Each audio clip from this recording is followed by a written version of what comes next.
Tentu aja untuk mendapatkan omset ratusan juta itu adalah impian semua seller.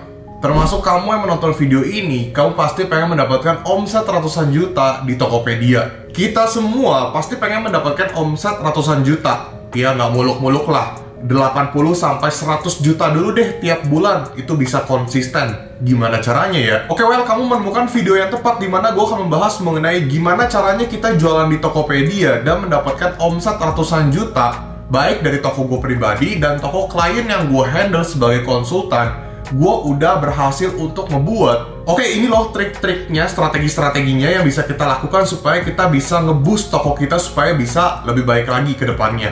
Tentu aja kalian nggak bisa expect yang tadinya omset 20 juta, 30 juta, tiba-tiba langsung 100 juta. Tetap ada prosesnya.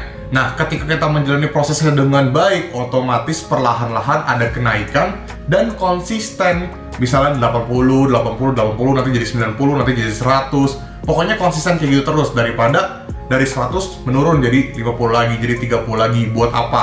Tapi sebelum itu ada baiknya teman-teman untuk like dulu video ini sebagai bentuk terima kasih dan apresiasi kalian karena gue tidak pelit untuk sharing ilmu ke teman-teman di sini. Dan teman-teman juga jangan pelit untuk like video ini teman-teman. Gue tunggu sampai hitungan ketiga.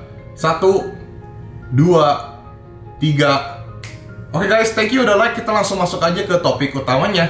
Chapter 1, strategi invoice. Kira-kira kalian tahu gak strategi invoice tuh maksudnya gimana?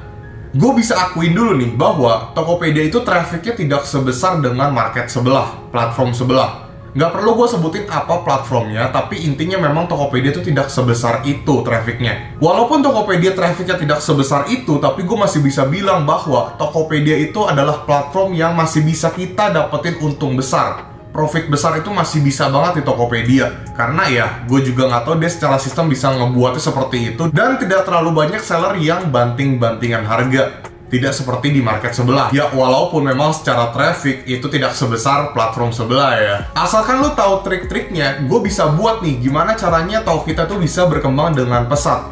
Salah satunya adalah dengan strategi invoice, dimana kalian bisa membuat potensial buyer atau buyer kalian yang sudah pernah membeli atau mungkin buyer yang berniat untuk membeli produk di toko kalian itu membeli lebih dari satu unit item yang berbeda. Bukan quantity yang banyak di dalam satu item ya, tapi items yang berbeda-beda. Contoh misalnya gue jual 5 produk. Nah, 5-5-nya dibeli sama si buyernya. Kan ada dua tipe nih. Satu items produk A itu dibeli sampai 5 pieces, 6 pieces, 10 pieces. Sama items gue punya ada banyak, dia beli banyak items nih di toko gue. Nah, gue pakai strategi invoice yang si satu customer atau satu buyer itu membeli berbagai macam produk di toko gue. Kalau gue perhatiin dari behavior rata-rata buyer di online shop, ya tergantung toko juga ya. Kebanyakan tapi secara average atau rata-rata, buyer itu membeli 1-3 produk yang berbeda ya di dalam satu invoice. Nah, kita harus mikirin caranya gimana biar si buyer tersebut membelinya 3-5 atau bahkan 3-8 produk yang berbeda di dalam satu invoice. Itulah yang kita incer di Tokopedia. Kalian baca nih, rata-rata kalian tuh di toko kalian di wawasan toko, itu rata-rata buyer belinya berapa barang sih di dalam satu invoice? Kalau misalnya 1-2 aja, kalian harus tingkatin di sini nih. Jadiin 3-5. Dari 3-5 naikin lagi nih, jadi 5-8. Lalu kalian naikin lagi nih, jadi 8-10 misalnya. Intinya dari 1-2 kalian naikin dulu dah, jadi 3-5 dulu deh. Caranya gimana? Kalian harus fokus dan pastikan produk tersebut connected di toko kalian. Connected maksudnya kayak gimana sih? Jadi teman-teman ketika buka toko di Tokopedia, pastikan teman-teman menjual produk yang connected. Maksudnya tuh seperti misalnya kalian jualan laptop, ada mouse, ada mousepad, ada kabel-kabel, ada keyboard. Itu semua connected teman-teman.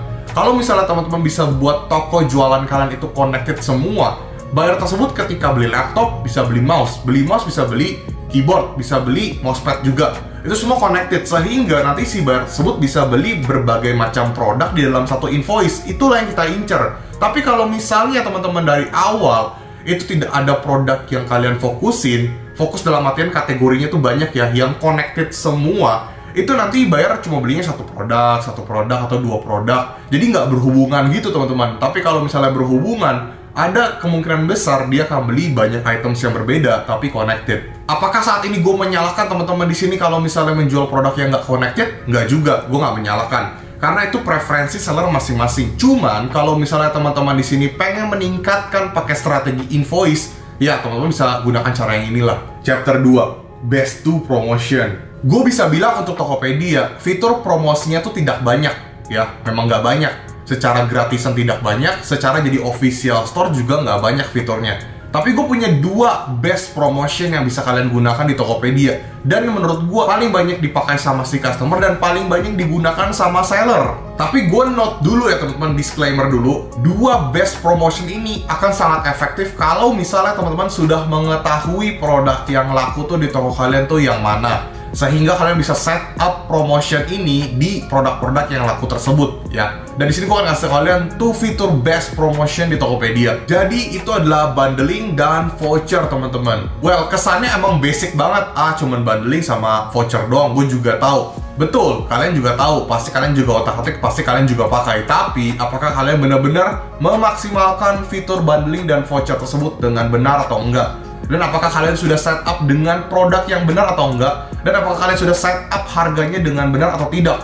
Kalau misalnya kalian udah set up dengan benar, bundling dan voucher itu bener-bener works banget di Tokopedia. Bener-bener bisa nge-boosting banget. Dengan catatan, kalian sudah menemukan produk yang tepat dan kalian sudah testing dengan tepat, sehingga bisa mantep banget orderannya. Walaupun gue bisa bilang Tokopedia itu rada pelit ya, kayak bundling dan paket diskon itu cuma dikasih kuota 20 untuk power merchant. Itu pelit banget. Sedangkan kalau di platform sebelah kita bisa setup banyak sekali promosinya, tapi kalau di Tokopedia cuma dibatasin 20. Makanya karena udah cuma sedikit, kalian harus bener-bener make sure untuk tidak salah ketika buat promotion dari segi bundling dan dari segi promotion juga teman-teman, dari vouchernya. Di sini gue bisa bilang pokoknya 2 promosi terbaik di Tokopedia itu adalah bundling dan voucher. Nah sekarang waktunya teman-teman untuk ngecek toko kalian sendiri, kalian tuh efektif itu yang dimana supaya lebih maksimal lagi dari sisi bundling dan vouchernya. Chapter 3, Group Ads. Tokopedia ini kan agak berbeda ya. Kalau misalnya kita membuat iklan, itu bisa dibikin per grup. Ya, plus minus ya teman-teman ya. Ketika kita bikin grup, gue punya saran nih buat teman-teman ketika mau ngelakuin iklan. Pastikan teman-teman di satu grup tersebut itu adalah jualin produk dengan kategori yang sama. Misalnya, kalian menjual laptop, semua di dalam grup tersebut adalah laptop semua. Kenapa seperti itu? Karena algoritma akan membaca grup iklan tersebut. Oke, ini grupnya grup apa? Nanti akan disebar sesuai dengan isi-isi dalam produk yang ada di dalam grup tersebut. Lalu judulnya dan sebagainya itu akan dibaca di dalam grup tersebut. Makanya kalau misalnya teman-teman di sini satu grupnya tuh berantakan, isinya produk yang macam-macam, pasti ada kemungkinan besar itu banyak yang tidak efektif. Tapi gue tidak menyalahkan juga. Terkadang juga ada yang works teman-teman. Balik lagi kepada produknya. Cuman kalau misalnya produk kalian banyak, terus kategorinya juga berbagai macam, terus jenis-jenisnya juga berbagai macam, mungkin bisa gue sarankan untuk bikin aja satu grup dengan kategori yang sama. Kayak misalnya tadi laptop semua, kalian bikin satu grup lalu baru kalian iklanin di dalam grup tersebut. Untuk lebih detailnya mengenai grup iklan di Tokopedia, gue nggak bisa bahas di video ini karena itu pasti ada sesi sendiri, itu bisa panjang banget pembahasannya dan rumit banget, dan gue bisa bilang agak sulit dimengerti ya kalau misalnya hanya buat video-video singkat seperti ini. Well, tapi nanti akan gue buatin videonya khusus untuk membahas mengenai grup iklan di Tokopedia. Tapi intinya, teman-teman kalau misalnya mau the best untuk dapetin omset yang tinggi, pastikan kalian membuat iklan yang metodenya grup yang sesuai dengan satu kategori. Nah, itu adalah 3 tips dari gua gimana caranya gua dapetin omset ratusan juta di Tokopedia, baik di toko gua pribadi dan toko klien yang gua handle sebagai konsultan. Dan memang ini harus kalian lihat lagi ya, dimana sekarang ini kalau lu adalah seller atau penjual online, lu nggak bisa tuh cuman upload produk, lu iklanin, lu tinggal, nggak bisa. Kalau lu mau next level, omset lu mau makin gede, lu harus bener-bener lebih realistis. Lu lihat kayak gimana datanya. Semua itu based on data. Semua itu harus di testing. Kita nggak bisa tuh cuma ditinggal-tinggalin doang. Yang ada omset lu nggak naik-naik. Well, terus kalau misalnya kalian bertanya, ini adalah yang basic-basic doang. Ini nggak basic teman-teman. Karena sebenarnya kalau misalnya kita ngomongin voucher aja, itu tuh rumit banget teman-teman. Pembuatan voucher tuh rumit banget. Kalau misalnya kalian bener-bener detail dan spesifik. Sayangnya rata-rata seller atau penjual online itu nggak spesifik, sehingga cuma buat voucher asal-asalan. Voucher yang dipakai ya bagus, kalau nggak dipakai ya nggak apa-apa. Jadi ya buat apa lu buat voucher gitu loh kalau misalnya nggak ada gunanya, nggak membantu untuk ngedongkrak apapun di toko kalian. terakhir dari gue, jangan pernah menganggap sepele ilmu apapun, karena pengalaman dan ilmu itu mahal ya. Sekali gue ucapkan jangan lupa like, komen, dan subscribe. Terima kasih teman-teman yang sudah menonton video ini. Semoga kalian mendapatkan insight dan pengalaman baru. Tinggalkan di kolom komentar kalau misalnya ada pertanyaan. Dan yang pengen join grup Telegram gue untuk mendapatkan info-info terupdate mengenai video gue, silahkan join aja, itu gratis. Lalu kalau misalnya mau lihat-lihat digital course gue atau kelas online gue, bisa di desti.store/riogandhi. Dan yang mau nanya-nanya soal kelas offline atau konsultan, bisa ke nomor ini. Itu nanti akan ada admin yang membalas soal pertanyaan kamu ya. Dan itu nggak bisa ditelepon, hanya untuk komunikasi aja. Dan hanya untuk kelas offline dan konsultan saja. Oke guys, terima kasih sudah menonton video ini. Gue ucapkan sekali lagi terima kasih. Rio Gandhi, peace out.